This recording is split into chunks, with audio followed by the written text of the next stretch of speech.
Sejam muito bem-vindos ao podcast Formas. Meu nome é Gustavo Martins, idealizador e curador da Galeria Binária.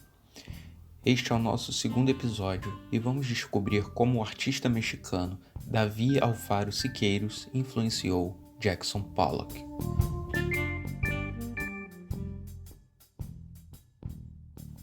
Vamos viajar para o México. O ano é 1930. O Partido Comunista está em alta na América Central. Enquanto a guerra ainda não havia iniciado na Europa, o estupim estava prestes a explodir. E, em contrapartida, havia a Guerra Civil Espanhola, fato que deu a origem de Guernica, de Picasso. Muitos artistas mexicanos estavam no Partido Comunista, incluindo o conhecido marido de Frida Kahlo, Diego Rivera. Davi Alfaro Siqueiros nasceu em 1896. Adotou o nome Davi, pois seu esposo o chamou assim em alusão à escultura de Michelangelo. Assinava suas obras como Siqueiros, sobrenome de sua mãe. Culturalmente, deveria ser Alfaro, por conta do seu pai, mas inspirado por Picasso e Lorca, optou pelo seu último nome, o de sua mãe. Durante sua juventude, circulava uma revista independente chamada Vida Americana, na qual se propunha divulgar o marxismo. Percorreu diversos campos rurais junto com o Exército Constitucional e, ao retornar, lançou o conto na revista, uma nova direção para a nova geração de pintores e escultores americanos, que trazia uma renovação espiritual para a pintura com virtudes clássicas misturadas e novos valores, propondo aspectos contemporâneos do dia a dia.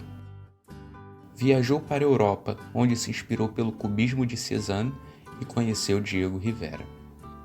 Após o retorno ao México, foi convidado para trabalhar com Álvaro Obregón, ex-presidente do México e general da Revolução Governamental, para fazer parte de um grupo que, junto a José Vasconcelos, secretário de Educação, propunha educar as pessoas através de uma arte pública para construir a nova cultura mexicana. Ao seu lado estavam Diego Rivera e José Orozco sob a supervisão do secretário. O trio criou diversos murais em praças, prédios, lobbies e universidades públicas, todos em afrescos. Afresco é uma técnica no qual a pintura é feita com pigmentos à base d'água em uma parede com massa ainda úmida. Quando essa base seca, a tinta se incorpora na parede. Os afrescos mais antigos datam de 3500 a.C. e foram encontrados no Egito. Sua obra mais famosa foi O Enterro de um Trabalhador, pintado sob a escada do Colégio Chico. Nos anos 20, o movimento cubista estava em alta, principalmente por sua desconstrução curvilínea, os fortes contrastes e linhas grossas negras rodeando as formas pictóricas expressas. Durante os anos 30, não contente com a direção que o regime político tomou, se expressou através de litografias que expunham a censura e totalitarismo da época em uma exposição dos Estados Unidos, o que o levou à prisão por alguns meses. Após ser solto, se mudou para os Estados Unidos, mais precisamente para Los Angeles, onde seguiu desenvolvendo murais e participando de exposições pelo país. Críticos de arte diziam que seu trabalho era comunista. Entretanto, a obra de Siqueiros marcava fortemente uma crítica ao imperialismo norte-americano sobre o mundo. Sua técnica, com o tempo, se tornou mais crua, utilizando materiais esotéricos, como dripping, spray, fuligem, areia ou qualquer outro que se fixasse sobre um plano de tela, madeira ou etc. Em 1936, foi convidado para a exposição Arte Contemporânea, na Galeria St. Regis, em Nova York, onde também deu um workshop sobre arte política para a May Day Parade, feriado que celebra o início da primavera. No regime socialista, em 1889, também era considerado o Dia do Trabalho.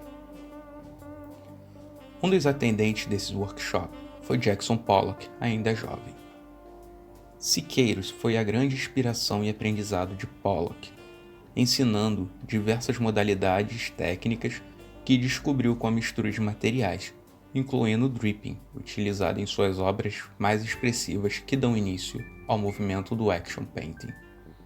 Antes do workshop, Pollock estava sob grande influência do cubismo e surrealismo, fechado a técnicas ainda limitadas, como os acrílicos e óleos. Uma obra que se tornou a ruptura técnica do artista foi The She-Wolf. Foram utilizadas técnicas mistas utilizando areias, spray, vernizes, fixadores e entre outros. Olhando a obra mais profundamente, é possível notar diversas camadas pintadas e repintadas, que são a identidade do artista. Pollock passou ainda mais alguns anos utilizando as técnicas que aprendeu com Siqueiros, tornando-as ainda mais sofisticadas, até encontrar sua alma mater através do dripping. Com a técnica já consolidada, o crítico Clement Greenberg cunhou o termo action painting em uma de suas colunas para o jornal local. Com maturidade artística, Pollock se tornou um dos artistas vivos mais influentes da sua época, sendo inclusive capa da Life Magazine. Casou-se com Lee Krasner, onde montou um ateliê em Springs, Nova York, até meados de 1956. Por conta dos excessos com a bebida, faleceu em acidente de carro no mesmo ano. O legado e influência do artista se mantém vivos até os dias de hoje, como muitos de sua época, com exposições permanentes nos mais prestigiosos museus do mundo.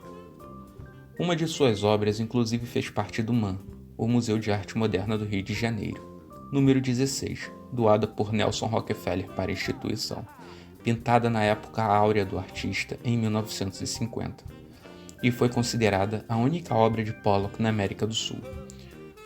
Por alguns problemas financeiros da instituição, foi leiloada em Nova York e hoje em dia faz parte de uma coleção particular. Davi Siqueiros faleceu no México em 1954, lutando contra um câncer, aos 77 anos.